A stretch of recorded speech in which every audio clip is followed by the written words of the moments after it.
ouvre demain. Sénateurs et députés expriment dans ce journal leurs préoccupations pour le budget 2020. Les défis du respect de la loi par tous les citoyens, avocats et magistrats s'opposent à Douala pour des accusations de corruption contre 2 membres du barreau. Les robes noires sont-elles au-dessus de la loi? Récit des échauffourées de Douala dans ce 20h30. Et puis les défis de la Caisse nationale de prévoyance sociale, 60 milliards dus à la CNPS par des entreprises qui ne reversent pas les cotisations sociales. La détresse des retraités est dans ce journal. Et puis nous recevrons pour faire le point de la pandémie au Cameroun le ministre de la Santé publique, Manaouda Malachi. Il sera dans ce studio dans quelques temps seulement. Voilà pour les titres. Développement après ce message.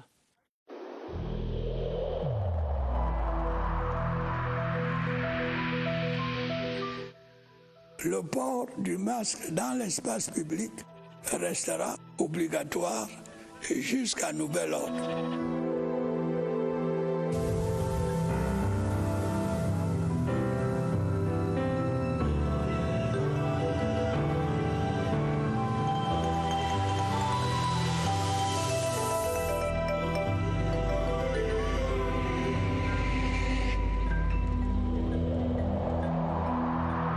Dans un instant de l'ouverture de la session parlementaire demain et des attentes pour le budget 2021, vous l'avez compris.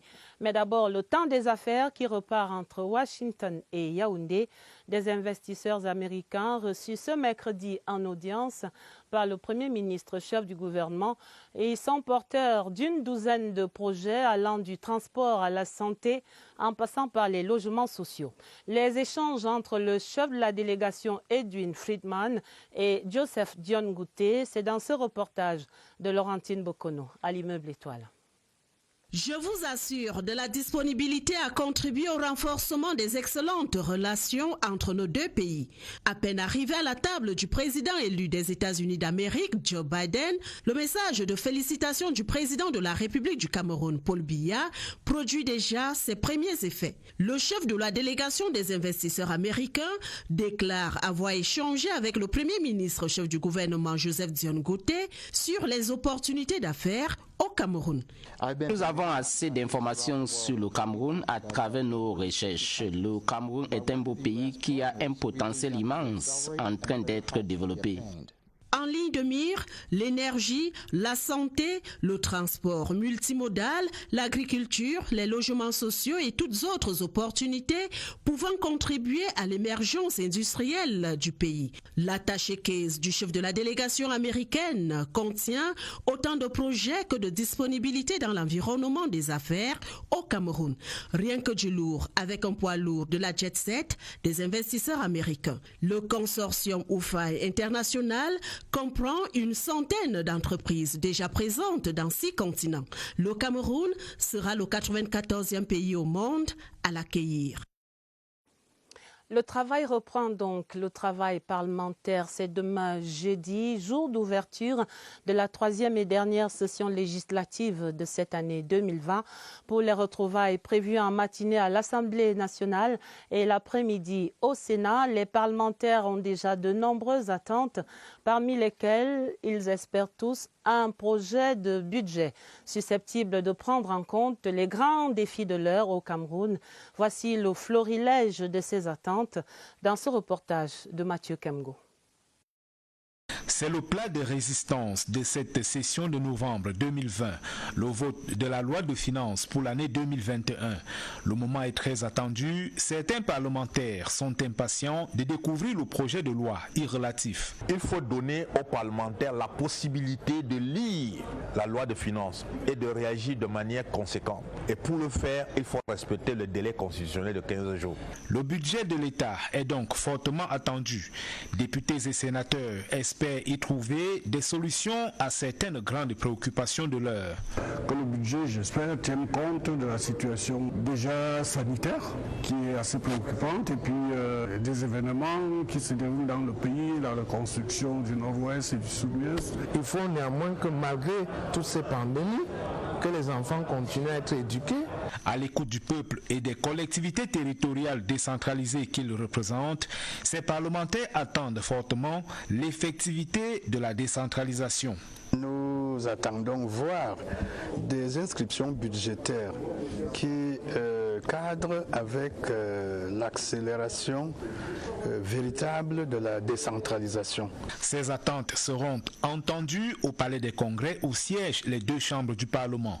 Une proximité qui favorise un travail en commun visant le même objectif, le bien-être des Camerounais. Et on l'entend bien dans ce reportage, la lutte contre la pandémie préoccupe également les parlementaires et les CAM également qui introduit maintenant des kits anti-Covid-19 dans le matériel électoral. Les kits sont acheminés en ce moment même vers les départements et les CAM qui a mis les petits plats dans les grands. Le directeur général des élections annonce que tout est fin prêt pour ces premières élections régionales au Cameroun. Augustin Guizana.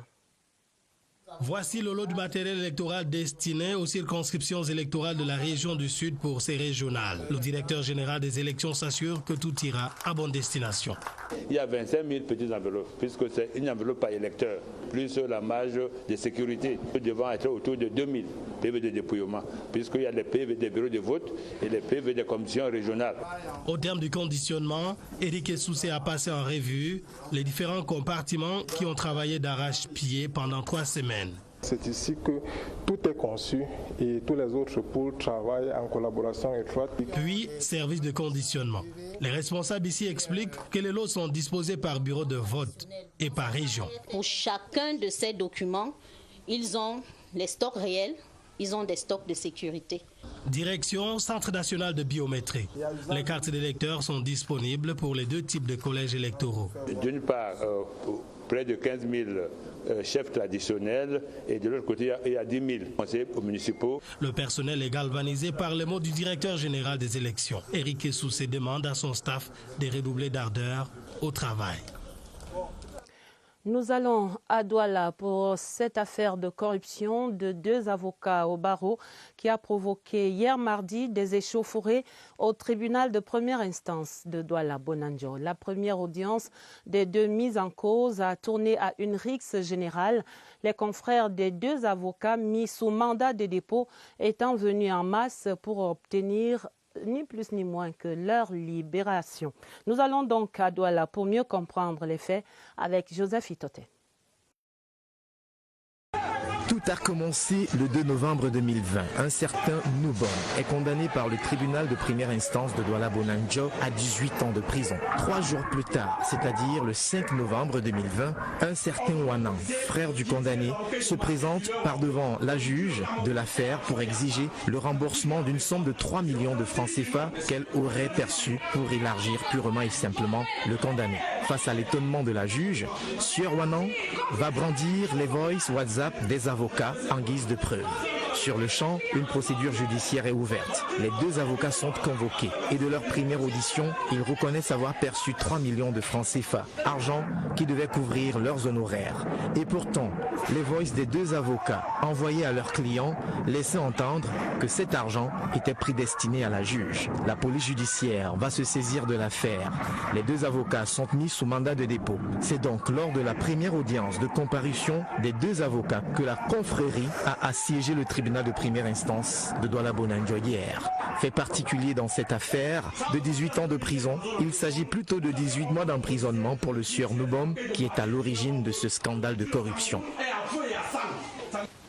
Aux dernières nouvelles, le calme serait revenu au barreau et au tribunal à Douala.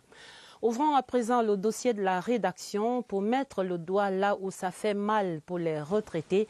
La question douloureuse du non-paiement de leur pension retraite due généralement au non-reversement des cotisations sociales par les entreprises.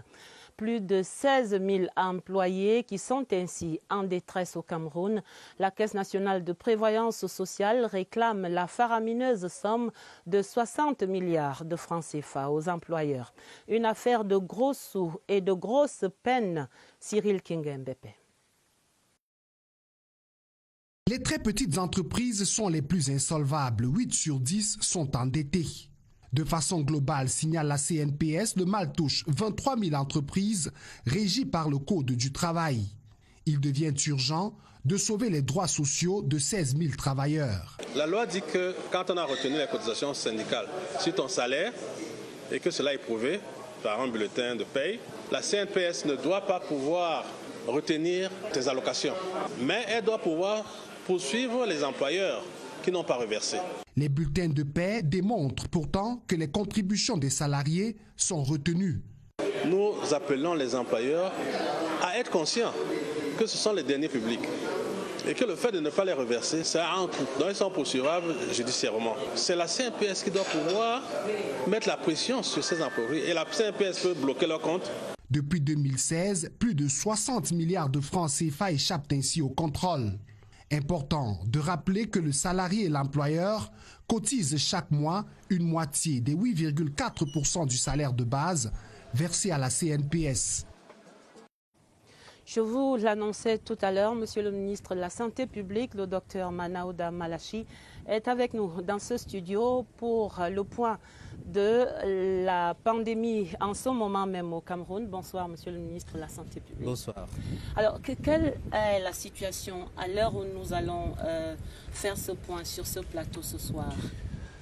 Le point aujourd'hui affiche les cas confirmés de l'ordre de 22 548, soit des guéris, c'est-à-dire des rémissions, de l'ordre de 21 644. Et puis, nous avons malheureusement enregistré 433 décès. Ça nous fait, pour être plus auprès de la réalité, environ 471 personnes qui sont en ce moment des cas actifs au Cameroun. Donc, au niveau de nos unités de prise en charge, nous n'avons en ce moment que 31 personnes et 4 qui sont sous oxygène. Voilà un peu globalement la situation. Soit un taux de guérison de l'ordre de 96% et un taux de létalité de 1,9%. En comparaison maintenant avec le taux sur le plan national, sur le plan du continent, nous avons en termes de taux de létalité au niveau de l'Afrique 2,4% et au niveau du monde 3,7%. Donc, en un mot, le Cameroun maîtrise bien cette pandémie. C'est pas nous le qui virus est sous contrôle. C'est pas nous qui le disons. Je voulais d'ailleurs sur ce point adresser mes différents remerciements au chef de l'État, son Excellence Paul Biya, qui, de par les instructions, les très hautes instructions qu'il a toujours eu à donner au premier chef du gouvernement qui coordonne sur le plan opérationnel cette lutte, dire en réalité que l'OMS vient de rendre public un calendrier des pays qui ont le mieux géré la pandémie dans le monde. Et en Afrique, il n'y a que 2 pays, c'est-à-dire le Cameroun et la Zambie. Et donc, ça voudrait dire quand même qu'au niveau national, le gouvernement a su prendre les meilleures mesures pour pouvoir faire face à cette pandémie. Alors, on va dire à ce stade-là un cocorico, mais tout de même, la deuxième vague est déjà annoncée. La deuxième vague de contamination est annoncée en Europe notamment. Et il y a cette histoire, je vais le dire avec des guillemets, des faux tests Covid-19 négatifs effectués par certains Camerounais en France, qui fait maintenant craindre que cette deuxième vague de contamination n'atteigne le Cameroun. Qu'est-ce que le gouvernement déploie comme dispositif pour faire face à cette nouvelle vague? Permettez-moi de rectifier quand même que ce n'est pas que les Camerounais qui sont accusés de faire des faux tests en Europe, notamment à l'aéroport Charles de Gaulle. Il y a d'autres nationalités, mais pour nous, ce qui nous intéresse, c'est l'information. Du moment où nous avons eu l'information, nous l'avons portée à la très haute attention de M. le Président de la République, qui a pris une décision forte.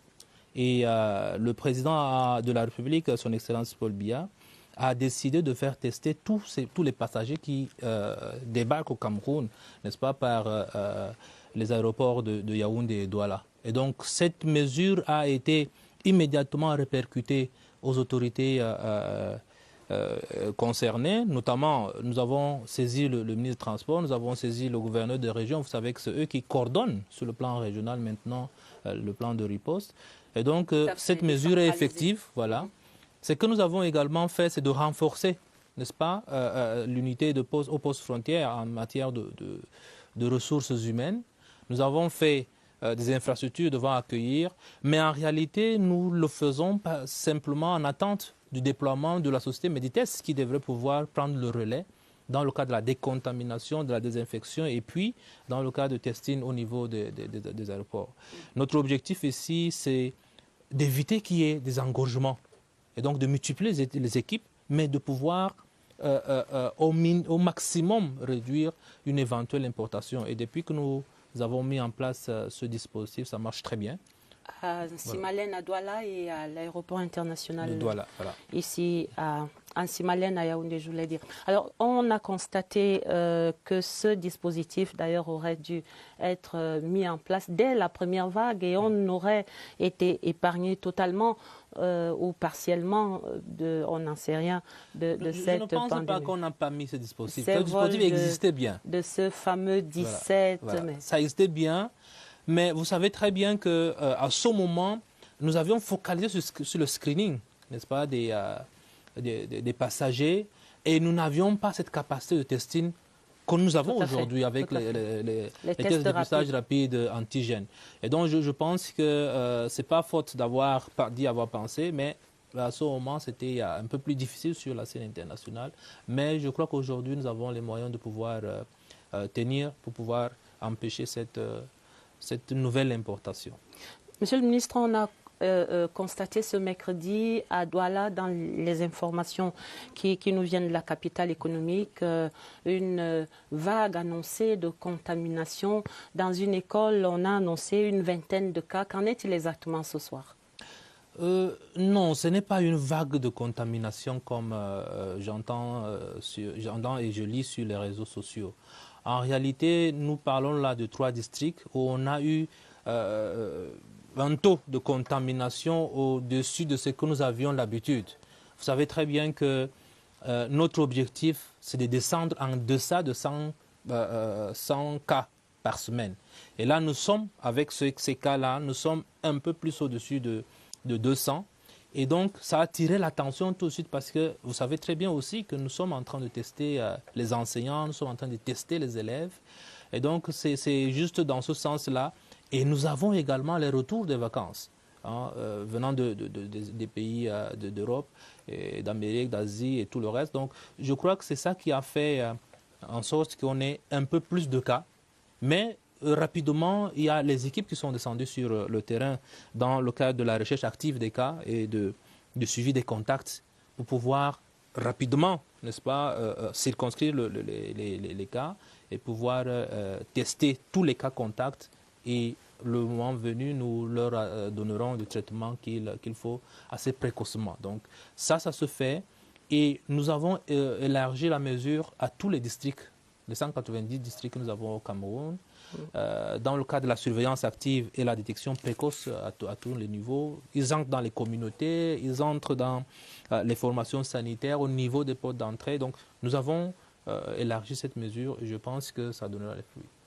Une dernière chose, Monsieur le ministre, sans être alarmiste, est-ce qu'aujourd'hui le Cameroun a les moyens, s'il y avait par hasard cette deuxième vague déferlante chez nous, après le démantèlement de ces centres de prise en charge érigés à Yaoundé et à Douala, comment allons-nous nous organiser très rapidement pour faire face à cette déferlante si elle arrivait? Disons que les moyens doivent s'apprécier à 2 niveaux. Est-ce que nous avons les moyens techniques?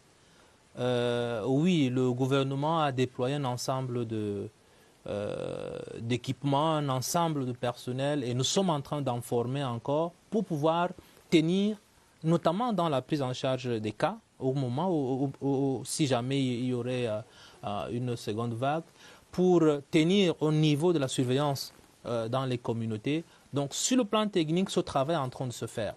Maintenant, vous savez très bien quelle est la sensibilité de M. le Président de la République sur cette question.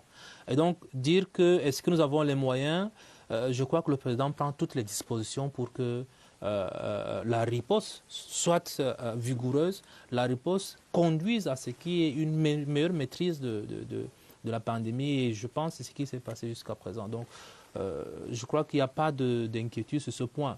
La plus grande inquiétude que nous avons, nous techniciens sur le terrain en ce moment, c'est ce relâchement que nous constatons. Parce que si il y a eu des cas qui ont un peu plus alerté, c'est parce que plus personne désormais ne porte le masque. Voilà, ne porte le masque. Ou alors, dans la plupart des cas, on ne lave plus les mains, on utilise souvent des mêmes objets. Je crois qu'il y a quand même quelque chose à faire en matière de respect des mesures barrières et de port systématique de masques. Et c'est notre message aujourd'hui, c'est que nous renforçons le respect des mesures barrières et le port systématique des masques tel que cela a été édicté par le président de la République. Merci, Monsieur le ministre de la Santé publique, d'être venu donner ces précisions ici sur le plateau du 20h30. Les mesures barrières restent de rigueur jusqu'à nouvel avis et le masque notamment ne cesse de répéter le président de la République et l'ensemble du gouvernement. Nous parlons à présent de santé animale, l'interprofession avicole qui tremble depuis la récente découverte des nouveaux foyers de la grippe aviaire en Europe. Le ministre de l'Élevage appelle à la plus grande vigilance dans ce secteur. Première mesure, la suspension des importations des produits avicoles. Une alerte sérieuse donc, Franck Evina. Dans cette note interne datée du 9 novembre 2020, le ministre de l'Élevage, des Pêches et des Industries animales prévient du danger qui plane. Des foyers de grippe aviaire découverts dans 6 pays d'Europe, auprès desquels le Cameroun achète notamment des intrants avicoles. Le docteur Taïga instruit le renforcement des mesures de prévention pour empêcher l'introduction du virus par voie d'importation. Surveillance aux frontières, application rigoureuse des mesures d'inspection sanitaire vétérinaire, suspension des importations de poussins et autres espèces sensibles à l'influenza aviaire. Un virus hautement pathogène qui hante les acteurs de la filière, regroupés au sein de l'interprofession avicole du Cameroun. On nous avait déjà alerté, envoyé des messages pour nous annoncer que c'est déjà dans d'autres pays en Europe. Les aviculteurs doivent immédiatement arrêter les importations en provenance des pays d'Europe et surtout de notre grand voisin. Mieux vaut avoir des élevages vides que d'avoir le virus. Car le Cameroun garde de très mauvais souvenirs des épizooties de grippe aviaire. La dernière, entre 2016 et 2017, serait, selon le président de l'interprofession avicole du Cameroun, en partie responsable de la faible production actuelle dans les fermes. L'Afrique centrale et la Commission économique des Nations unies pour l'Afrique tenaient ce mercredi une session consacrée aux questions de diversification et de compétitivité des économies de la sous-région. Une nécessité articulée autour de la conception des curricula de formation technique et professionnelle pour accélérer l'industrialisation. Nous faisons le point de ces travaux de Yaoundé avec Marie-Laurence Nké. Pour accélérer l'industrialisation et la diversification des économies des pays de l'Afrique centrale, les experts sont unanimes. Il faut orienter les apprenants et étudiants vers des formations à forte connotation technique. Bien plus, il faut adapter ces formations aux besoins des industries et pour ce faire, il faut associer le secteur privé à la conception des curricula de formation. Voilà des clés retenues par les experts de l'Afrique centrale pour rompre l'inadéquation entre les ressources humaines formées et les nécessités opérationnelles exprimées par des entreprises industrielles. Pour Gabriel Dodondoké, ministre camerounais des Mines, de l'Industrie et du Développement technologique, les pays d'Afrique centrale doivent changer de paradigme économique et organiser les métiers. Et pour cela, il faudra cesser d'exporter les matières brutes pour les transformer localement. Le problème des compétences est au cœur de toute transformation structurelle. Les pays de l'Afrique centrale ont donc une feuille de route pour lever cette autre entrave à la compétitivité de leur économie. La protection et le bien-être des travailleurs étaient débattus ce mercredi au ministère du Travail.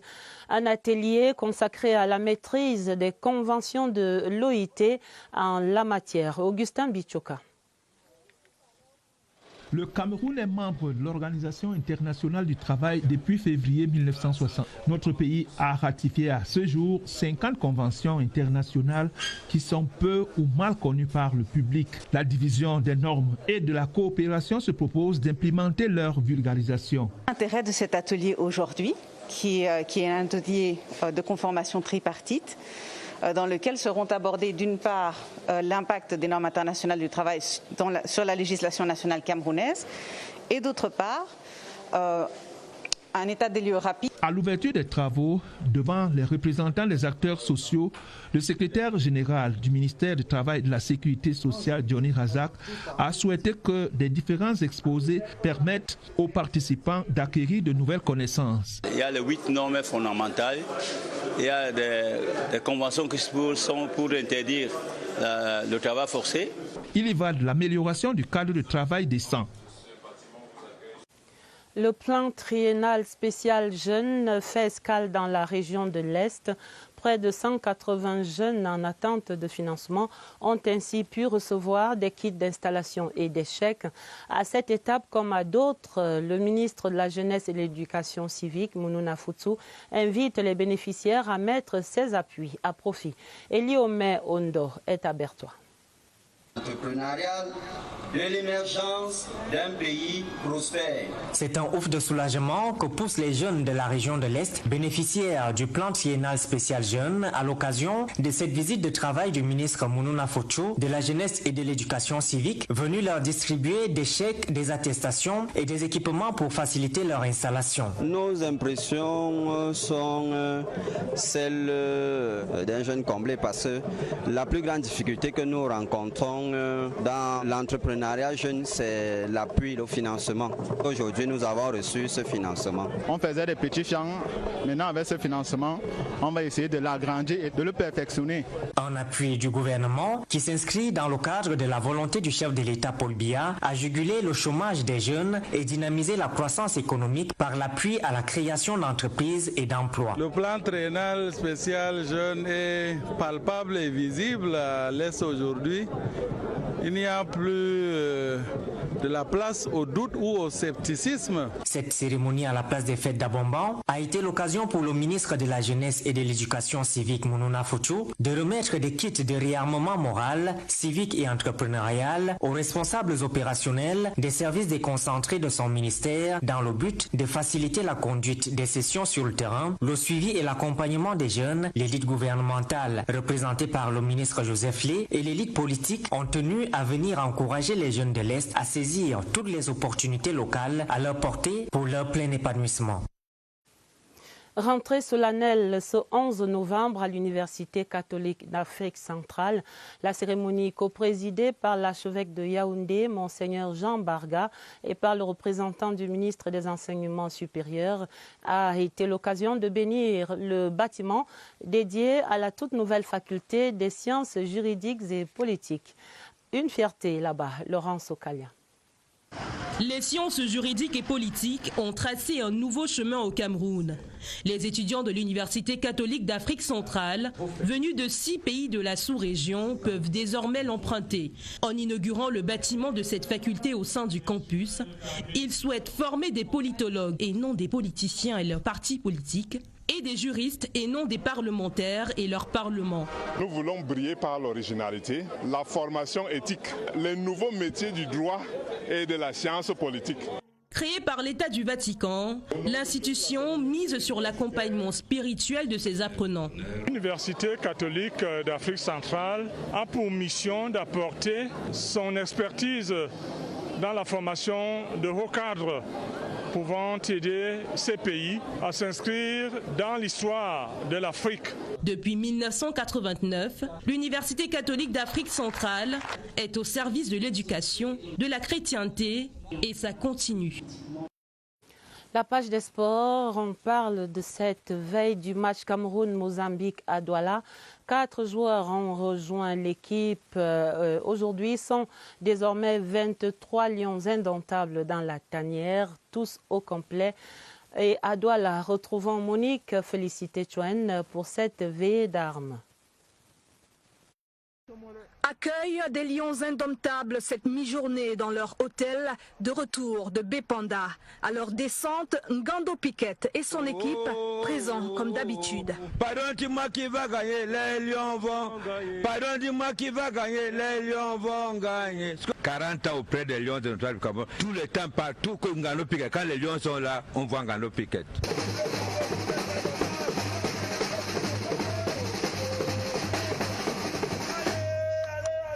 accueil chaleureux après une séance d'entraînement cette veille de match avec 23 joueurs. Le grand absent de ce regroupement, c'est le capitaine Maxime Choupo-Moting, retenu en club, blessé. Il est remplacé par Jérôme Onguéné. Ce jeudi, c'est un match de gueule attendu entre deux pays qui partagent la tête de la poule avec 4 points. Le Cameroun face au Mozambique. La sélection nationale du Cameroun, qualifiée d'office à la Coupe d'Afrique des Nations de 2022, se part peu à peu pour cette échéance. Tout un symbole, les Lions indomptables vont jouer au stade Omnisport de Bépanda à Douala, 22 ans après leur dernier match. Accès très restreint au stade à Douala demain. Match à suivre essentiellement sur toutes nos antennes CRTV. Ce sera pour vous, pour votre plaisir. La fin du 20h30, le journal était préparé avec la collaboration de Elvire Angeline Ebalé et de Augusta Ngononga. Vous aurez un autre journal à minuit. Il sera présenté par Dieudonné Zra et Gilbert Onguéné. Retrouvez sur cette antenne immédiatement après le journal l'épopée du docteur Eugène Jameau, un documentaire que vous propose la CRTV. Très belle soirée sur notre chaîne et à demain 20h30.